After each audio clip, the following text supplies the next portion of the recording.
The telephone network in India is highly developed. Almost all towns and most of the villages are connected by telephone. We all know that. All states and union territories are connected by STD services. There is a wide network of public network booths facilitating both STD and international calls.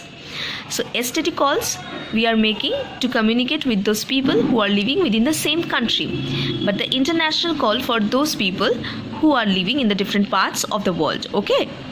Cellular phone services are also available in almost all the parts of the country. Cellular phone means mobile phone, cell phone. Okay. Fax services are also available in every corner of the country. Most stationery shops and telephone booths provide this service in India.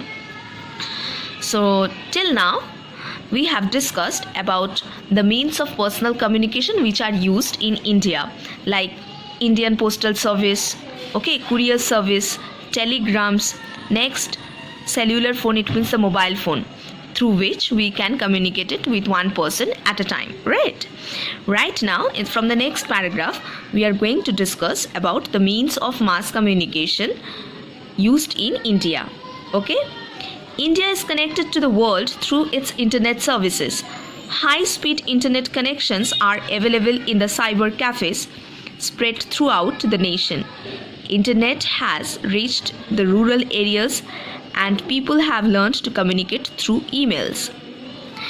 Means of mass communication such as newspaper, television, cinema, all of you underline, are well developed in India. Media is a powerful and free medium of expression in our country. What do you mean by media? Newspaper, television, radio, all of these things are togetherly known as media. Okay. If you come to the bottom of this page, there you can see in the new word section they have given the definition of media. So all of you learn this definition very well. So in this way I am going to finish the chapter communication. I hope all of you have understood. Okay, so if you have any queries, do ask us. Thank you, children.